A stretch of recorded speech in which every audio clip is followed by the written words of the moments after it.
Welcome to Anchoring the Consciousness of Oneness World Summit. Our guest for this segment is Sylvia Clute. We'll be talking about unitive living, embracing the path to oneness. Sylvia has decades of experience in system change through unitive justice, which we'll be talking about today. Sylvia, welcome. Thank you, Todd. Happy to be here. So what is unitive justice? It was a new term for me, so I would love to hear what it is. Unitive justice is a parallel model of justice, so parallel to the punitive model of justice that we're most familiar with. And the punitive model of justice is based on the moral principle of proportional revenge. It answers harm with harm. But unitive justice is based on the moral principle of loving kindness. It says it's not moral to harm others. We do find ways to address harm, but ways that heal and build connection and not simply answering harm with harm. So most of our experience with the legal system is a lot of aggression and a lot of hurt feelings, anger. A lot of people feel that justice has not been served. How long has unitive justice been in action, and how is it parallel to go alongside this punitive justice? If I can back up a little bit and sort of put it in context. So if you, as you mentioned, even in our justice system, there's a lot of feeling that it isn't just. There's a lot of violence. So if you look around our world, and we had World War I, and they thought, okay, that was the war to end all wars, and then there was World War II, and then there have been multiple wars since then, and we're engaged in war. And we simply, this is a sign of our blindness, our system blindness. There are systems in place that are holding that continued pattern of violence in place. And justice is one of the big ones. So we're not really conscious of the type of justice that we're taught. We're not conscious of the fact that we have a choice. You know, we do, that's not the punitive justice, retributive justice is not the only model, but we're not told that. When I started law school in the 1970s, I was told I would be learning the best legal system that could be designed. We have lots of mantras about our justice system, justice for all, you know, it's fairness and rightness, all of those things, but it really isn't. It isn't. There isn't justice for all. It's not equal justice under the law at all. I mean, we know that. It's not equal justice under the law. Just look at the evening news. And yet we don't question, you know, what's the problem here? We're told we have equal justice under the law, and yet we know we don't. That's our system blindness. We have to become aware of the model of justice that we're living in, that we're taught, that we're teaching to our children, because that's one of the underlying systems, the systemic structures that is sustaining the violence, the separation, the harm, the degradation of our environment. All of that is really intricately linked to our understanding of justice. And the prevalent understanding of justice is an eye for an eye, proportional revenge. We are taught, and we teach our children, that it is moral to harm others as long as what you do to them is equal to the harm you think they're doing to you. So we're teaching that it's moral to harm others. We're not teaching our children or learning ourselves how to resolve conflict without just getting even. You know, we have all of these words, I'll get even with you, your just desserts, punishment fits the crime. All of that is telling us that our model of justice is harm, answering harm with harm. So you look at the world. You know, we're not blind yet, but I think it was Gandhi who said, an eye for an eye, and pretty soon you'll have a blind world. We don't have a blind world, but we have a very violent world. And when you teach people that justice is getting even, it's answering harm with harm, it's proportional revenge, and that's moral, yes, this is the type of world that manifests. And this was, you know, the system of justice developed in the Western world, and then it was taken to all parts of the world. It was used to colonize other countries. It's very good for that, because retributive justice, the system of laws that are enforced by punishment, that's very good for colonizing another country, particularly one that doesn't have its own laws. You go in and say, oh, they have no laws, so we'll just set up the laws. This is how we distribute the land. This is who owns the land. Is are the remedies if someone tries to take the land that we have declared belongs to Pete, you know, and Sue wants it. No, this is how we resolve that. We have ways to punish that, to make people comply. And so we took that around the world, and as the colonists, the colonizing nations left, that was what was left in place. So now we have nations where this was never, it wasn't indigenous to the country at all, but it works very well for those who are in control. It is a system of justice that sustains the control of those in control. It's hierarchical. Those at the top write the rules. They decide how the rules are going to be enforced. It's, we say justice is blind. That implies that it doesn't matter who you're connected to, who you're related to, how wealthy you are, the color of your skin. Everybody's going to get the same degree of justice because Lady Justice is blind. Well, Lady Justice is not blind. That's another one of those stories that we tell ourselves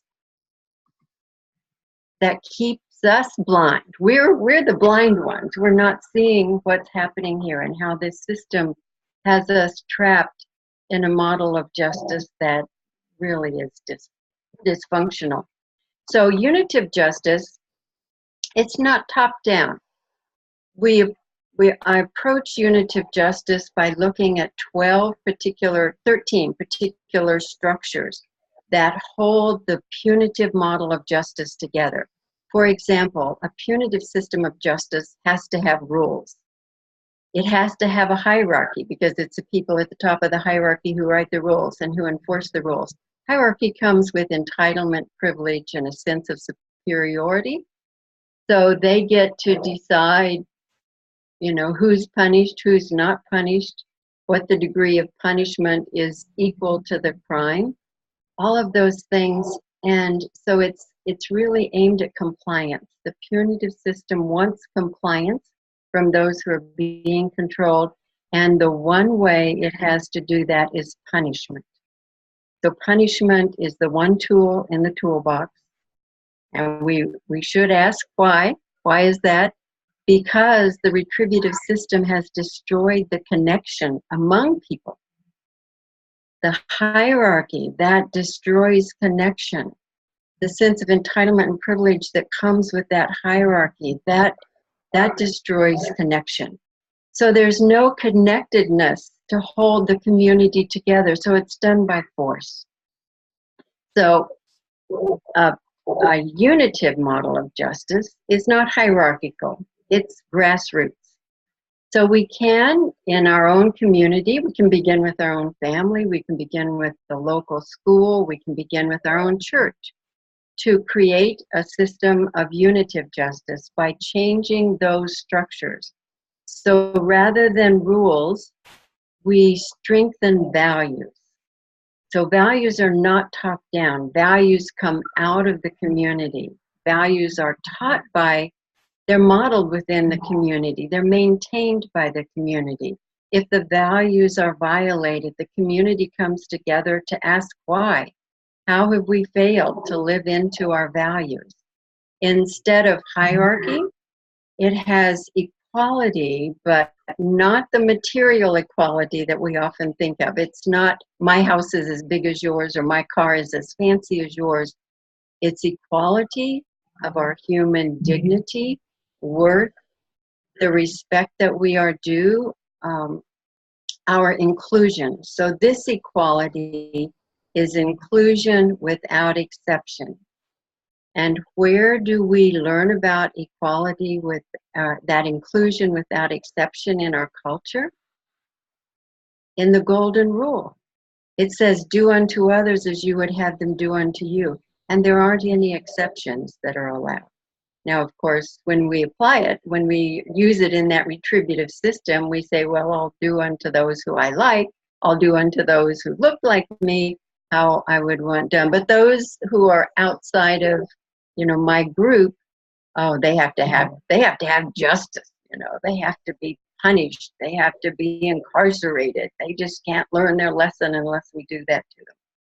So it's going through just changing, rather than punishment in a unitive justice model, it is connection.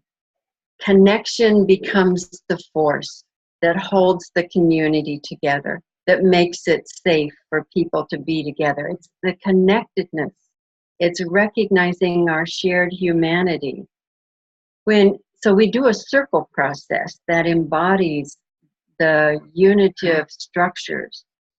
And so people they come in, they're very angry at one another, but we create a space where it's safe to be honest. Now that's one thing about the punitive system. It is not safe to be honest. I can talk about that more. But you have to have a space where it's safe to be honest. And if if you can be honest and you're asked the right questions, they will begin to see the underlying conflict dynamic out of which their conflict arose.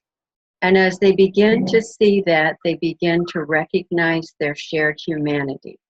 And when that happens, the desire for retribution and revenge disappears. When you recognize your shared humanity with another person, you do not want to harm them. And so when retribution and revenge are out of the way, possibilities that were previously unimaginable, they come into view. They become accessible. You see that you could, oh, well, this is what I've been doing, and I see what that's produced, so this is what I can do instead. And someone else says, well, this is what I can do instead. And what they're discovering is mutually beneficial action that permits them to go forward together, and no one has to lose. That's unitive justice. Wow. That is inspiring. I would like to see our system replaced right now. Yeah. About the element of the circle process. What makes that process unique? One thing that makes it unique is the circle process we use did not grow out of the criminal court system. So some circle processes are a modification of what happens in the criminal court. They eliminate the rules of evidence, so you can have more people. You can bring the offender and the victim together to share information. But some circle processes are still to hold the offender accountable. And that has to happen. But in some circle processes, that's the end game. In our circle process, we want to hold everyone, we want everyone to see how they show up in the world and what everyone in the circle can do differently. And the offender, the one that we call the offender in the punitive system, definitely sees that. And instead of the other people in the circle saying, well, this is what you need to do to be held accountable, that person says, this is what I will do to be held accountable. So it has a different genesis of where the issue, the discussion, and the outcome is coming from. but we also want other people to see their part. So I'll give you an example. I teach Unitive Justice, Restorative Justice, Circle Facilitation at the university level. So I had a circle not too long ago because a student in the class was on his cell phone. I can tell you now, teaching and cell phones, they don't go well together. Cell phones will drive you crazy. So this is a good student. He was on his cell phone and normally he wasn't. So I went over and I said, put that away and don't get it out again. And then I went on with my lecture and then I said, okay, we have to have a circle. Because I was not at all happy with how I dealt with that. After all, I'm teaching restorative justice. So we did a circle. So in that system, having your cell phone is against the law. You know, in the class, you're not to do that. So he was the offender, I was the victim in that world. But actually, when we got to the underlying conflict dynamic, we try to discover with everyone in the circle, what's the underlying pain? What is the sense of loss, the sense of violation that arose in you with this conflict? And what I discovered was that when he was on his cell phone, I felt unappreciated, and I immediately recognized that, went back to my childhood when my mother would shame me. So what I felt when he was on his cell phone, what that triggered was the sense of not feeling appreciated. And so my response was crying out in this pain of not feeling appreciated. And what we discovered in the circle was the way I behaved toward him, he did not feel respected. I would never have done anything to him intentionally to disrespect him. But that was the old wound that was triggered in him. So my old wound, you know, showed up and it triggered an old wound in him. And we could have said, okay, you know, you go over to the disciplinary office at the university and you be, you know, whatever's going to happen to you. But instead we came together and we discovered the underlying conflict dynamic. And when that happened, so all the students in the class were in that circle. Actually, all of the students felt disrespected by what I did. So when we saw that, what we agreed to was if they had a need to be on their cell phone, they would let me know. And if they did, I would, of course, because what was happening was he was helping his family deal with a very difficult situation with his grandmother. And he had a need to be on his cell phone. Had I known that, I would have definitely permitted it. Because he said, well, I walked out of the room twice to be on my cell phone, but when I did that, I was missing what was happening in the class. So he was trying to multitask. And so he actually did appreciate me. But in that moment, I didn't recognize that. So this is what we discover in a unitive justice system. You know, we discover the underlying brokenness, and out of that we discover how to live together out of values.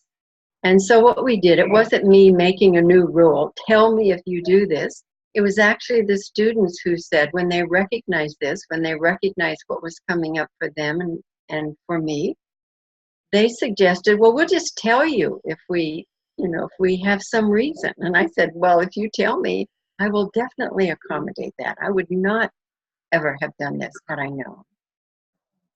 So that's what we do. And so that's the mutually beneficial action where we go forward together, not in our separate lanes. We go forward together and no one has to lose. Thank you. That's beautiful. So I'm curious about the origins of unitive justice. Where did it come from? When did it start? Okay, so actually the process that we teach, it has two pieces. So the piece is the theory, and the piece began, so I was a trial attorney for 28 years. And while I was a trial attorney in 1987, I began to read A Course in Miracles. And I did not understand anything it was saying. It was definitely talking about a world that wasn't the one I lived in. But then I came to this concept.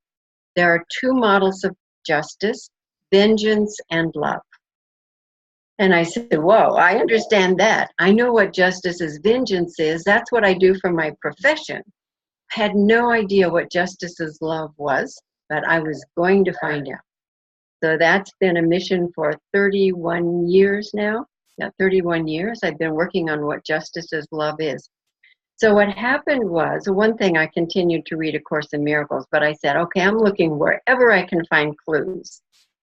And so looking for the clues, I was led to look at quantum physics.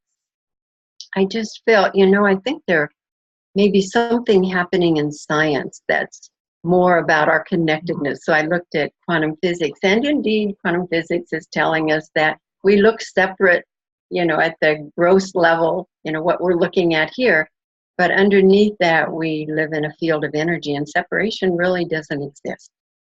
So that's that connection that we're never free from. We can violate it, but it's who we are. And then I also looked at holistic medicine. That was another traditional field that was treating the physical body, that was beginning to discover there was more to us than that. So I looked at that. I was curious about the Freemasons that founded our country. They were looking at some spiritual knowledge that they brought to the founding of this country, and I was curious about that. So I looked at that. There are parallels there as well. They were very well grounded in slavery and all of that, very immersed in that retributive model of justice, but they also had a vision of something else, and they planted those seeds. So it was that type of discovery, and continuing to read A Course in Miracles. So A Course in Miracles says, well, this is what you have, but this is what you could have. And this is what you have, but this is what you could have. So as I read it over and over, and these other places as I was looking for clues, I began to see the structures of punitive justice. This was the structure I was in when I'm in that courtroom. And I began to see a model of justice that didn't have any punitive elements.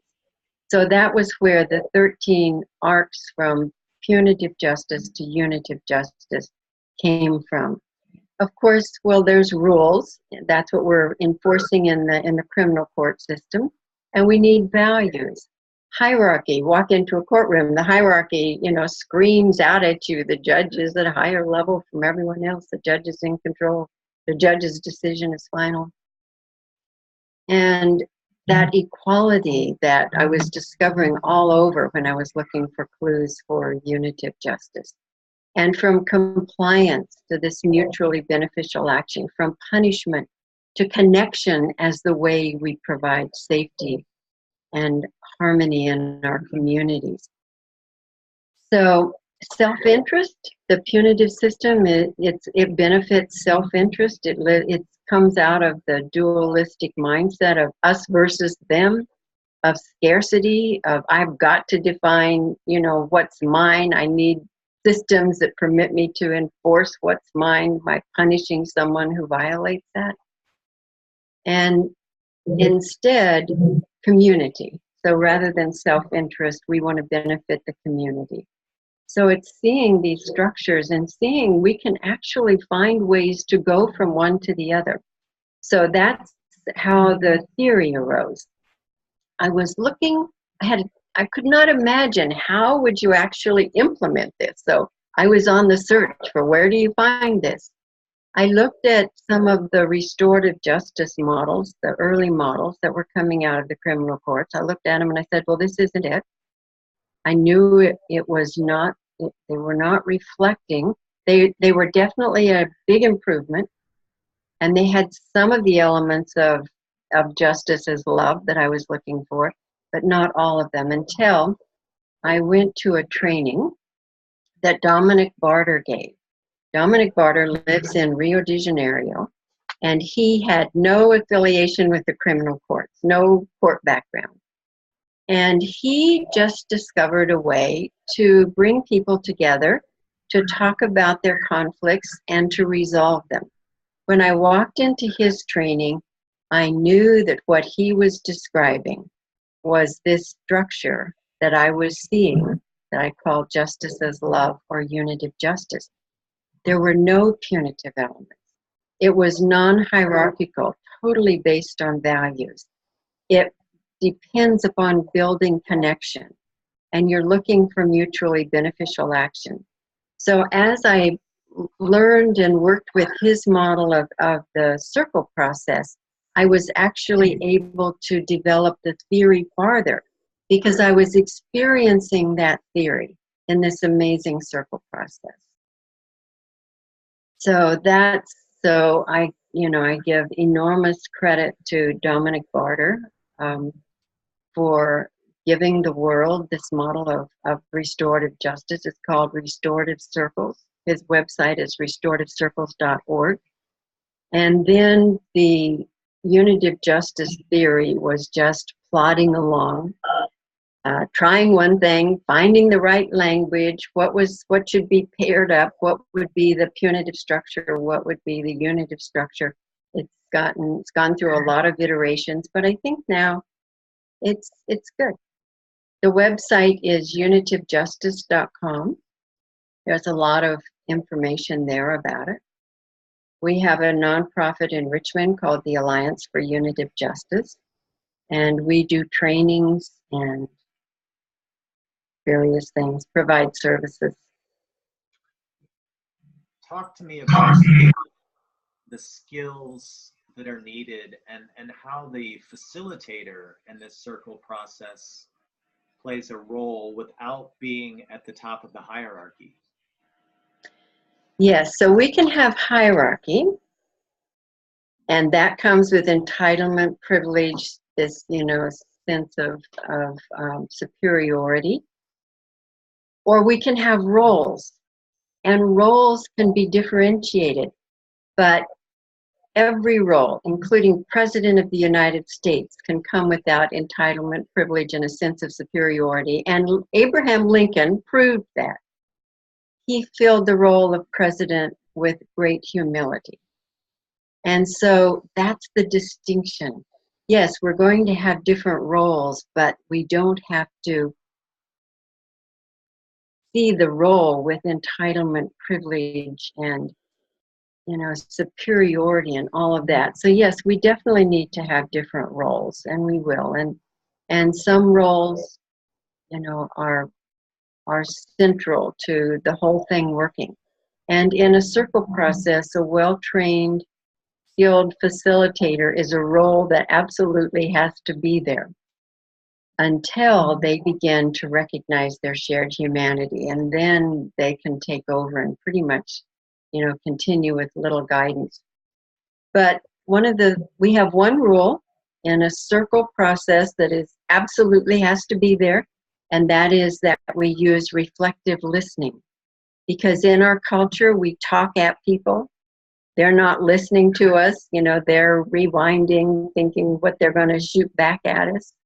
And we know we're not heard, so we get even more angry, and they didn't hear us, they misunderstood us, so they're more angry. So in the circle process, we have to begin with reflective listening. So the first question is, we begin with one event. This is different from many restorative circles. Some restorative circles begin, the first question is, what happened? So I give my version, you give your version, someone else gives their version. And in the circle process we don't do that. As the facilitator and works with the initiator, whoever is initiating the circle, it can be a person who did harm or a person who was harmed or someone in the community, or it can be the principal of the school. But in finding out about it, and there's one event, just one event that everyone's going to recognize that we use to initiate the circle. So we don't go through all of the he said, she said, John's version, Sue's version, and all of that. We just begin with one event, stated in a non-judgmental way. And the first question is, how are you now with that event and its consequence? So right from the first question, we're beginning to excavate. How are you now with that event and its consequences? So that is their time to share, you know, how it's impacting them, why they're angry. They can express that anger if they want to, however they need to. And the other person listening reflects back what they heard. And then we ask, is that what you wanted heard? And if they say yes, we say, is there more? Because as this process is happening, they are internally processing it. So some more things might come up. So we ask, is there more? And they get to share that. And then the other person reflects that back. And it's only when the person says, okay, I'm done. That's all I need to have known now, that we go to the next person. So that person knows they have been heard and they've gotten to say what they wanted to say. And they'll have a chance to say more later. But then someone else gets to tell, well, how are you now with this event and its consequences? And so they get to begin to process that. And this is the stage of mutual understanding where, oh, I get what you were thinking. Yeah, I see that. And then the second question is, this is the one that got me to my underlying pain, even when I was a so-called victim, and that is, what were you looking for when you were impacted by this event? Or to the person who did harm, what were you looking for when you chose to act? So every conflict, there's the outside aspect of it, but there's also an inside aspect of it. And we have to look at both. So we want everyone to look within. Well, what was going on for you? What old wounds may have been triggered that if you see them, if they're brought to the surface, you can heal that. And it is in being in that space that they begin to see their shared humanity. And they begin to open up a whole new set of possibilities about where this conflict can go to. Now, as opposed to the court system, where it's, you know, what harm was committed, what crime was committed, who committed it, and what's their punishment going to be. That's all. No excavating, no looking inward, no, you know, looking for your shared humanity. But that's what we do in Unitive Justice. And how does the circle happens at the end? Oh, the last question is, what would you like to see happen now? So they reach an agreement. And so that's when the students say, well, if we have a need to be on our cell phone, we'll let you know. And I say, well, if you let me know and it's a good reason, I will definitely let you do that. So we write that into an agreement. And then there's a post circle. We try to get them back again, not to see if they complied, but to see how everybody is with what they agreed to and how it went. It might be they decided to do something else. It might be they need more time. Maybe it didn't resolve it. Maybe they need to commence the circle process again. Maybe no more people need to be brought into it. You need to enlarge the circle. So you check back in to see what needs to happen now. Or if you can just celebrate because it all worked. Now, when there's a conflict, are only the people who have the conflict in the room a facilitator, or are there witnesses, members of the community, classmates, co-workers in the room as well? Okay, so this is another aspect of the circle process that we seek to do. We don't make the facilitator doesn't decide. So when they talk to the person initiating the circle, they ask them who needs to be in this circle. And so they tell them, they get the contact information. They contact the people who need to be in the circle. And they ask those people who needs to be in this circle. So the people in the conflict, they know who the conflict community is, not the facilitator. They know who it is. So we ask them, and those are the people that are invited to the circle. We may need to go back to the initiator, let them know. Maybe we need to take some extra steps to have them feel comfortable with, you know, some person who's coming. So, but it's a community process. It's not like one person gets to say, well, I'm determining who's in this circle and who isn't. This is a community process. And we're continually signifying that they are empowered to resolve their conflict. We don't own this conflict. What happens in the court system is the state actually takes your conflict. The state owns it. The state defines it. And then a whole cottage industry. Lots of people make a living off of your conflict, and your role in it is diminished. So what we do right from the very first question when someone has initiated a circle, it is what was said or done that you would like to bring to a circle. So signifying to them, this is your conflict. What would you like to bring to this circle? And then the first question, you know, how are you now with this event and its consequences? And so at each stage, we're signifying to them, you own this. We're just holding a space for you to resolve your conflict. So we talked about the element of system that is inherent in this work.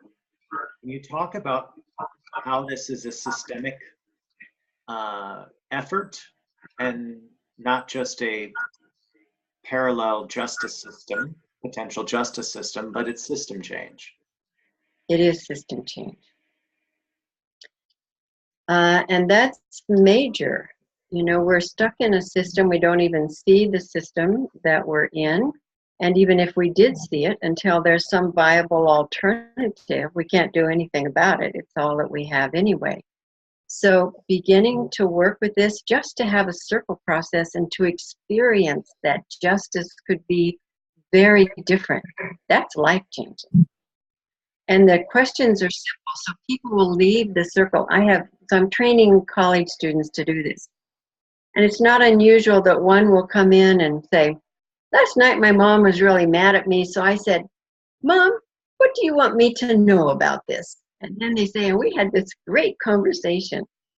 So just the simple skills of changing how we engage with people who are mad at us, or perhaps who we're mad at, that's system change. But it is living in this system where we teach that it's moral to harm other people. You know, we've got to get out of that system. We cannot save the planet. We cannot have peace on earth as long as we teach people that it's moral to harm others. And then all of this stuff about, you know, stand your ground, you know, you can, self-defense keeps getting expanded and expanded. You can harm people, you know, even in more and more circumstances, and we're going to say it's okay. That was moral, that was legal. At least we say it's legal, not necessarily that it's moral. Actually, a major aspect of the punitive justice system and the laws that are written are they do not have to be moral. That's a characteristic of that system. So a big one that's really obvious is usury, high rates of interest that were taught as being immoral, and as far as I know, all the major religious traditions. But in the 1970s, the state legislatures, you know, they got these proposals, well, get rid of those usury laws and we'll bring you some jobs for our credit card company. And they got rid of the usury laws, or they put the rate of interest at 36% plus a huge fee. That's what we have in Virginia for payday lenders. So that's not moral. It's immoral, but it is legal. And so we legalize all kinds of things that are not moral. So when you're working out of community values, that doesn't happen. You know, the community, the values that the community lives out of, they're, you know, they don't permit that. Honesty, integrity, trust, generosity, kindness, that doesn't permit usury. We were talking about reward and punishment, which leads me to our education system. I know that there's been some work with Unitive Justice in schools, and how has that gone over? How how have the students, the kids received that? And is it making an impact on the school system? Okay, what's going into the schools is restorative justice. So unitive justice is this very particular model that has no punitive elements, and restorative justice can be a blended model. So first of all, I can say that in most instances, it's going to be better than what was. It doesn't mean that it's going to get to the place where they achieve mutually beneficial action and they can go forward together. It may not be a system that enables them to see the underlying conflict dynamic, but I actually have done this in a school. We were in a troubled high school for a couple of years doing this. And it's just amazing because in that punitive system, oh, okay, so you opened up a whole new ball game here. Okay, zero tolerance, there's some violation of the rule, they're sent to the principal. They don't tell the principal the truth because it's not safe to tell the principal the truth. If you admit your guilt, you're just going to be punished all the faster. So they say, well, it wasn't me, I didn't do it. So the person at the top of that hierarchy almost never can get the real facts. They're not going to get to the underlying conflict dynamic. They get a story, and whatever the story is what they think they can get away with. And so you've got a broken system to begin with. So they can't get to the underlying dynamic. They really can't get them to reach mutually beneficial action. So in the school I was in, there was a contract that kids that got into a fight had to sign. The contract said no, it was called a no contact contract. You and the other kid will have no future contact verbally or physically during the rest of this school year, and they would actually change their classes to keep them apart. So rather than connection, making the school safe, they were trying to make the school safe by letting there be no connection. So the students start coming in, and this is what we discovered. The underlying conflict dynamic was there would be a fight, they would come in, and when they're talking to each other, they would find out who the kid was that set them up for the fight. So this is what would happen. One kid would go to one and say, oh, he's going to get his brother and beat you up. I'll get my two brothers and beat him up. So they go to the other kid. He's going to get his two brothers and beat you up. I'm just telling you because I'm your friend. And so then they start watching. The kids know this is starting to boil up, so they're all getting ready. And when the fight comes, they scoot the desks out of the way so the fight can happen. And with a no contact contract, they never find out who the kid was who set them up. So when we bring them together, we saw this pattern, this repeated pattern of kids being set up for a fight, and they would, within the first few minutes, they would figure out who set them up. So us being in the school, we made, under the punitive system, setting kids up for a fight was the perfect crime. You were not going to get caught because they were not permitted to talk to each other. When we were there doing these circles, and they discovered in the first few minutes who that kid was, it was no longer okay to do that. That's the systemic change. And that's the underlying brokenness that you discover when people come together and begin to look at that. It's actually listening to this morning with a commentator talking about our culture, and especially lawyers within our culture, advise all of us never to apologize for something we've done because it opens up liability. It can be used as an admission of guilt. And thankfully, the commentator was saying stating something is broken, and my heart was broken in just hearing that. And how can we heal relationships if people don't have the space to say, I was wrong, will you forgive me? So let me put that in a little context. Our legal system came out of England. So it was transported here. In England, there was a time when justice was basically local, and then it began to be centralized. So the strongest lord, the strongest whatever, you know, could begin to tell local jurisdictions what they could do and what they couldn't do. So eventually the king, this is very important. This is what happened. So the king wrote rules and enforced those rules. And what happened was, I talked about that in the punitive system, the victim has a moral right to harm the person who harmed them. What happened in our legal system is the king became the victim and therefore had the moral right to punish the wrongdoer, because the violation was not that you stole from your neighbor. The violation was that you broke the king's law against stealing. So by breaking the king's law, the king is victimized. The king has the moral authority then to punish you for doing that. And what about the guy you stole from? You know, really doesn't matter. If there's a trial, that person needs to come and testify, because that's the proof that the king's law was broken. But if there's a guilty plea, you know, a plea bargain, then the one who is actually harmed really doesn't matter. They don't count at all. So we have this disproportionate might. You've got the might of the state against the individual.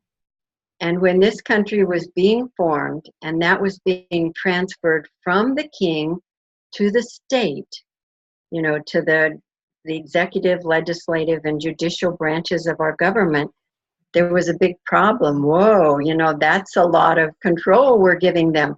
That's where our Bill of Rights came from.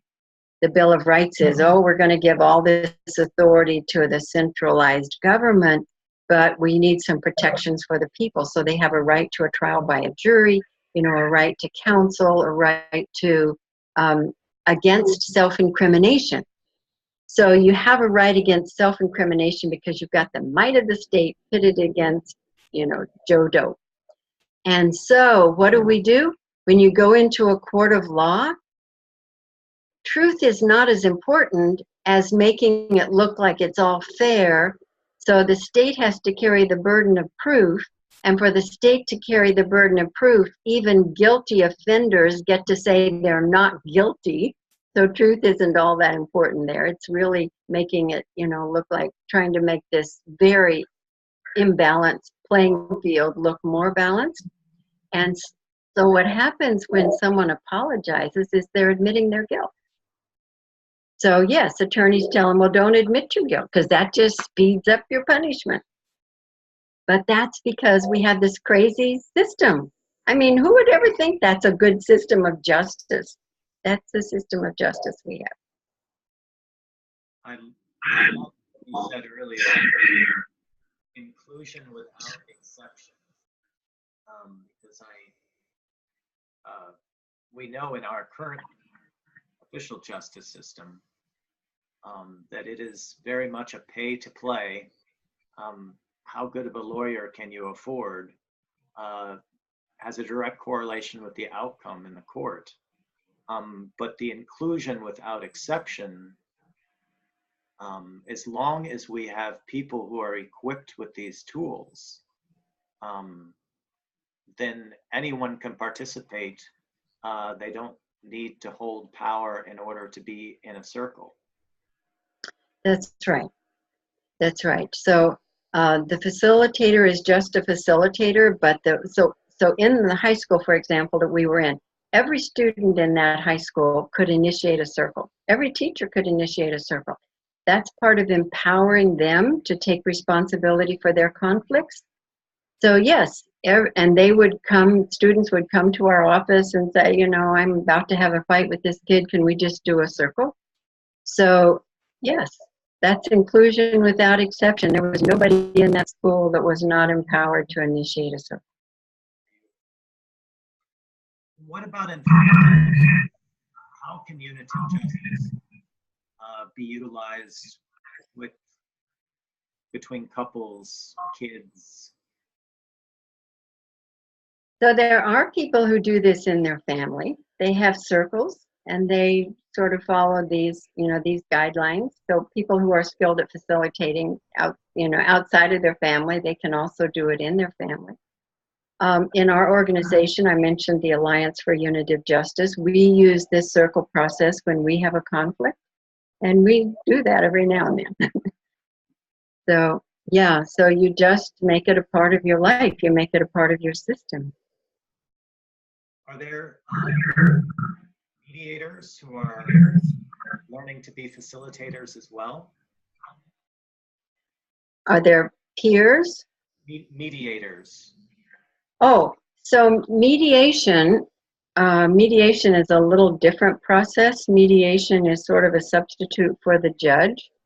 And there are very different models of mediation as well. I had one mediator tell me, if the dentist wants $1,000 and the patient doesn't want to pay anything, I say pay $500.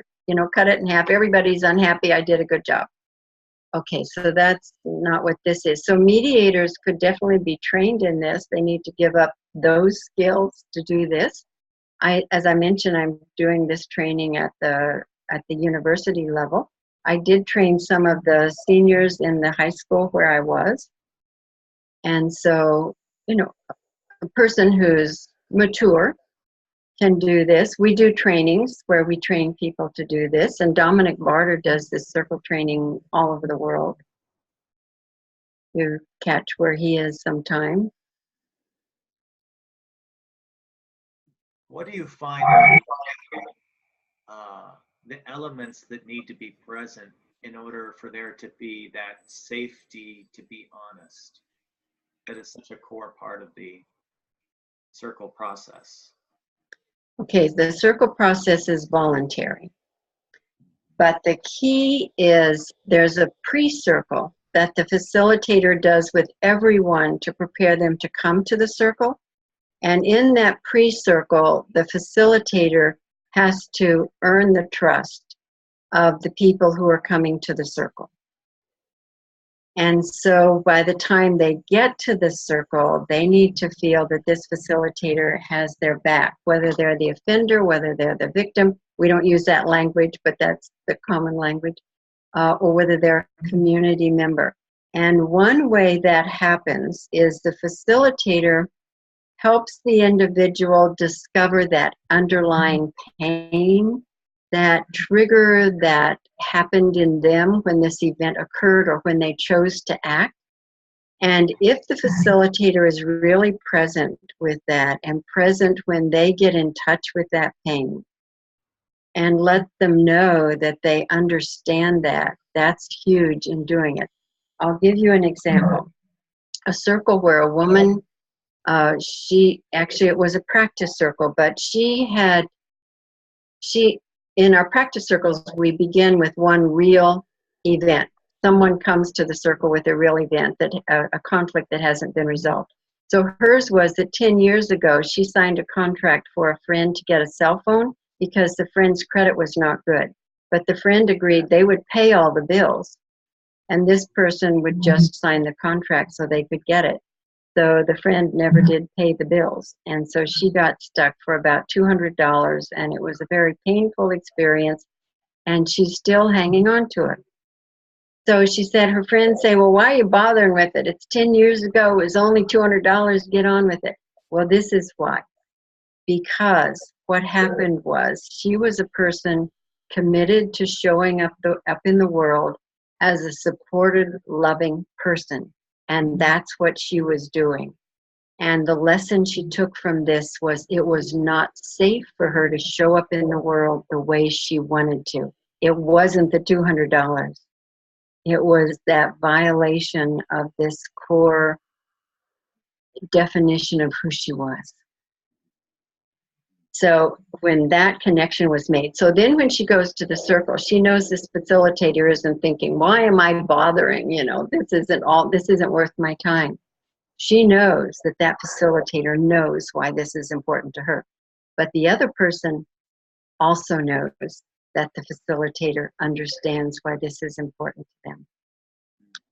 So it's building that space. And then the way we ask the questions And as you do the reflective listening, it sort of gets a pace, and it's magical.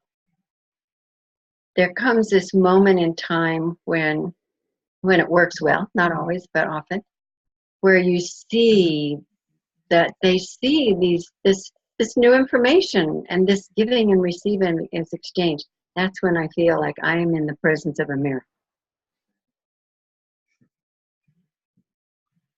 And that healing that you spoke of, it sounds like it's happening at multiple different levels. It's happening within the individual, between the people who are having the conflict, and then extending to the community and having a cascading effect, that one healing, two healings, three healings leads to many more. Yes, exactly. That's exactly what happens. It's teaching a new understanding and a new experience of justice. So one last question. This is Global Oneness Summit. We're talking about anchoring in consciousness. How would you connect unitive justice and oneness? Unitive justice is oneness. So if we're going to live in oneness, we have to have the systems that permit us to do that. And in order for us to live in oneness, we've got to have an understanding of justice that supports oneness. It's integral. And justice is such a central pillar in our human, interconnectedness and human community, that we have to have a new understanding of justice. We have to understand justice as loving kindness. Thank you, Sylvia. I learned so much, and it was a pleasure too. Thank you. It was great to talk to you.